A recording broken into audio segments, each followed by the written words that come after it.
श्रीमन्महागणाधिपतये नमः। सजयति सिन्धुरवदनो देवो यत्पादपङ्कजस्मरणं वासरमणिरिवत्तमसाम्राशीनाशयति विघ्नानां। श्रीसरस्वत्यै नमः। नमस्ते शारदे देवी सरस्वतीमतिप्रदे वसत्वं मम जिह्वाग्रे सर्वविद्याप्रदा भव। श्रीगुरुदेव दत्तात्रेयाय नमः।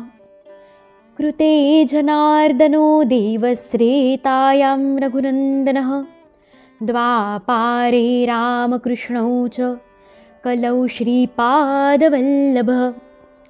ॐ नमो भगवते वासुदेवाय। श्रीकृष्ण गोविन्द हरे मुरारी।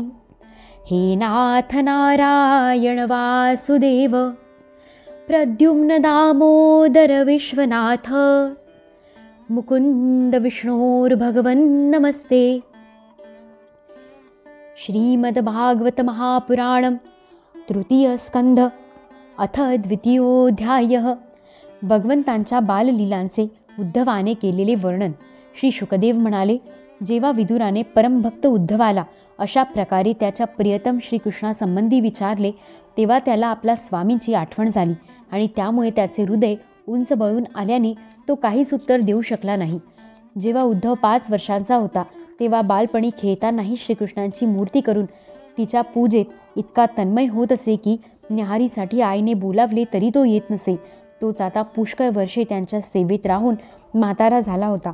म्हणून विदुराने विचारल्यावर आपल्या प्रिय प्रभूंच्या चरणकमलांच्या स्मरणाने तो व्याकुळ झाला. अशा स्थितीत तो कसे उत्तर देऊ शकणार? तो 2 घटका काहीच बोलू शकला नाही. नंतर श्रीकृष्णांच्या चरणारविंद मकरंद सुधापानाने तीव्र भक्ती योगात बुडून जाऊन तो आनंदाने मग्न झाला. त्याच्या शरीरावर रोमांच दाटून आले आणि अर्धोन्मिलित नेत्रांतून अश्रुधारा वाहू लागल्या. अशा प्रकारे उद्धवाला प्रेमप्रवाहात बुडून गेलेला पाहून विदुराने त्याचे जीवन कृतकृत्य मानले. हळूहळू जेव्हा उद्धव भगवंतांच्या प्रेमधामातून पुन्हा या लोकात आला, तेव्हा त्याने आपले डोळे पुसले आणि भगवंतांच्या लीलांच्या स्मरणाने आश्चर्यचकित होऊन तो विदुराला म्हणाला. उद्धव म्हणाला, श्रीकृष्ण रूप सूर्य अस्ताला गेल्याने आमच्या घरांना कालरूप अजगराने गिळून टाकले आहे. आमची घरे ओसाड झाली आहेत. आता मी त्यांचे काय कुशल सांगू?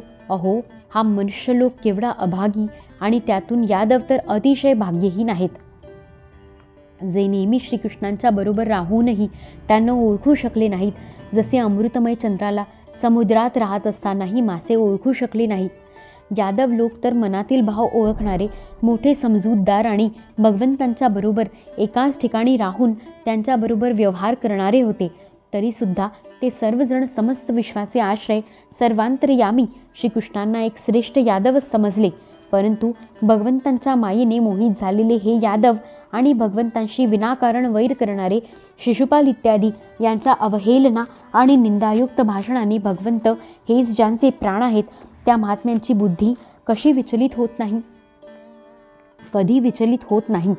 त्यांनी कधी तप केले नाही. त्या लोकांना सुद्धा इतके दिवस दर्शन देऊन आता त्यांची दर्शन इच्छा तृप्त न करताच ते भगवान श्रीकृष्ण आपल्या श्रीविग्रहाला लपवून अंतर्धान पावले आणि अशा प्रकारे भगवंतांनी त्यांचे डोळे जणू काढून घेतले आहेत. भगवंतांनी आपल्या योगमायेचा प्रभाव दाखविण्यासाठी मानवी लीलांसाठी योग्य असे जे दिव्य रूप घेतले होते, ते इतके सुंदर होते की ते पाहून संपूर्ण जग तर मोहित झालेच, परंतु ते स्वतःही आश्चर्यचकित होत होते. त्या रूपामध्ये सौभाग्य आणि सुंदरतेची पराकाष्ठा झाली होती.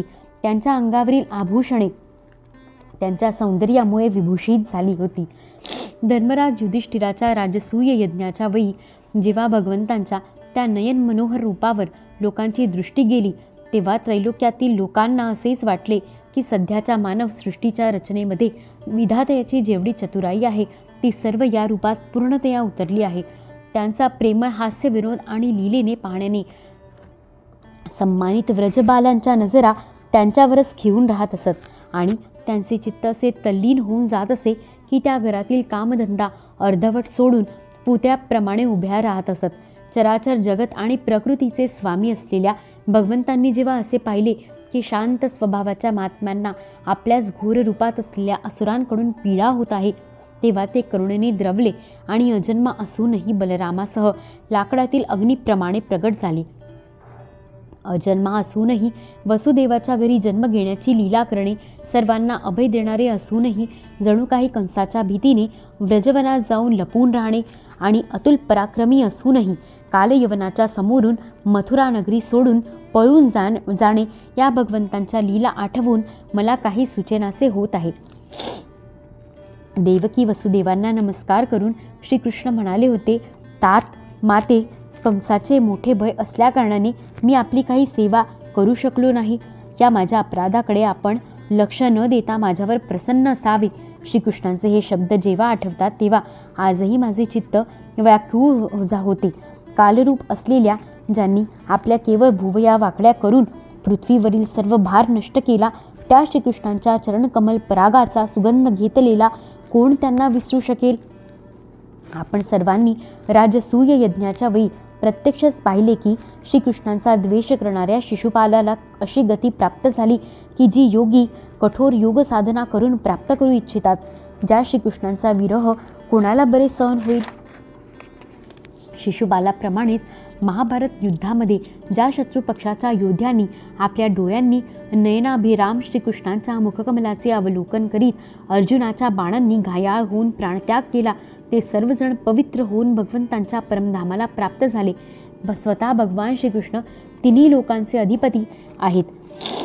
त्यांच्या बरोबरीचा सुद्धा कोणी नाही, तर त्यांच्यापेक्षा मोठा कोण असू शकेल. ते आपल्या स्वतःसिद्ध ऐश्वर्याने नेहमीच पूर्ण काम आहेत. तरीही इंद्रादी पूर्वीपासूनचे लोकपाल अनेक प्रकारच्या भेटवस्तू देऊन आपापल्या मुकुटांच्या पुढील टोकांनी त्यांच्या पाय ठेवण्याच्या आसनाला प्रणाम करतात. विदुरा, तेच भगवान श्रीकृष्ण राजसिंहासनावर बसलेल्या उग्रसेन महाराजांच्या समोर नम्रपणे उभे राहून म्हणत असत की, महाराज, आमची प्रार्थना ऐका. हा त्यांचा सेवा विनम्र भाव आठवून आमच्यासारख्या सेवकांचे चित्त अत्यंत व्यथित होत आहे. पापिणी पूतनेने आपल्या सणांना हलाहल विष लावून श्रीकृष्णांना मारण्याच्या हेतूने त्यांना दूध पाजले होते. तिलाही भगवंतांनी दाईस मिळण्याजोगी गती दिली. अशा त्या श्रीकृष्णांच्या व्यतिरिक्त दुसरा कोण दयाळू आहे ज्याला आम्ही शरण जावे. मी असुरांना सुद्धा भगवंतांचे भक्त समजतो, कारण वैरभाव मनात असल्याने क्रोधामुळे त्यांचे चित्त नेहमी श्रीकृष्णांकडे लागलेले असे.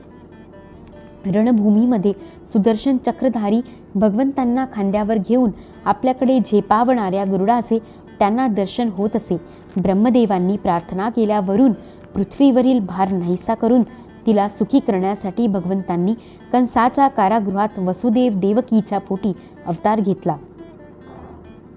कंसाच्या भीतीने जेव्हा पिता वसुदेवांनी त्यांना नंदबाबाच्या गोकुळामध्ये नेऊन पोचविले, तेव्हा तेथे ते बलरामांसह 11 वर्षे आपले तेज गुप्त ठेवून राहिले. यमुनेच्या उपवनातील हिरव्यागार वृक्षांवर कलकलाट करणाऱ्या पक्ष्यांच्या झुंडींच्या झुंडी राहतात. तेथे श्रीकृष्णांनी वासरांना चारून गोपबालांच्या समवेत विहार केला होता. ब्रजवासियांचे लक्ष आपल्याकडे वेधण्यासाठी ते अनेक बाललीला करीत, कधी रडवेले होत, कधी हसत, तर कधी सिंहाच्या छाव्याप्रमाणे मंत्रमुग्ध दृष्टीने पाहत राहत.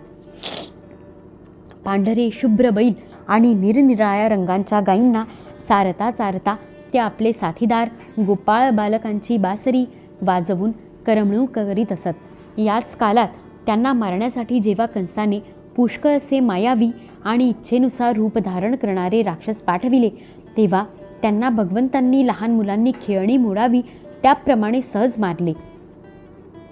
यमुनेचे विष मिश्रित पाणी प्याल्यामुळे मेलेले गोप बालक आणि गायी यांना जिवंत केले. कालियाला निश्चेष्ट केले आणि कालिया डोहाचे पाणी विषरहित करून ते पिण्यायोग्य केले. अपार धनाचा सुयोग्य उपयोग करण्याच्या हेतूने भगवान श्रीकृष्णांनी श्रेष्ठ ब्राह्मणांच्या द्वारा नंदबाबा करवी गोवर्धन पर्वताच्या पूजेच्या रूपाने गोयज्ञ करविला. हे महाभाग, इंद्रयज्ञ न केल्याने आपला मानभंग झाल्याचे पाहून इंद्राने रागावून गोकुळाचा नाश करण्यासाठी मुसळधार पाऊस पाडण्यास सुरुवात केली. तेव्हा भगवंतांना करुणा येऊन त्यांनी लीलेने छत्रीप्रमाणे गोवर्धन पर्वत उचलला आणि व्रजाचे रक्षण केले. शरद ऋतूतील चांदणे जेव्हा सर्व वृंदावनावर पसरत असे तेव्हा श्रीकृष्ण त्या चांदण्याचा आदर करून मधुर गाणे गात आणि फेर धरलेल्या गोपींची शोभा वाढवीत, त्यांच्याबरोबर रास क्रीडा करीत. अध्याय 2 समाप्त.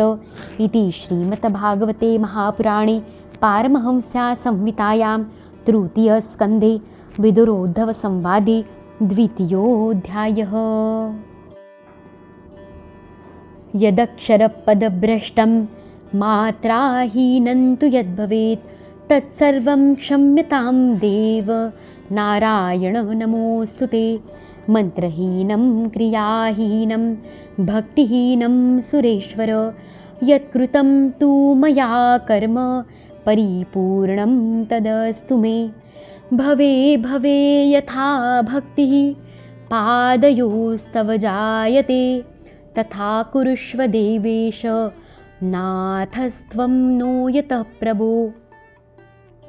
नाम संकीर्तनं यस्य सर्वपापप्रणाशनं प्रणामो दुःखशमनस्तं नमामि हरिं परम्. श्रीकृष्णार्पणमस्तु. सदांतरीयासे नाम तुझे कळू दे मला सत्य कर्तव्य माझे. तुझ्या थोर कृपे पळो दूर माया क्षमा कर श्री सद्गुरुराया. क्षमस्वापराधं क्षमस्वापराधं प्रभो क्लिन्न चित्त. श्री सद्गुरु चरणारविंदार्पणमस्तु.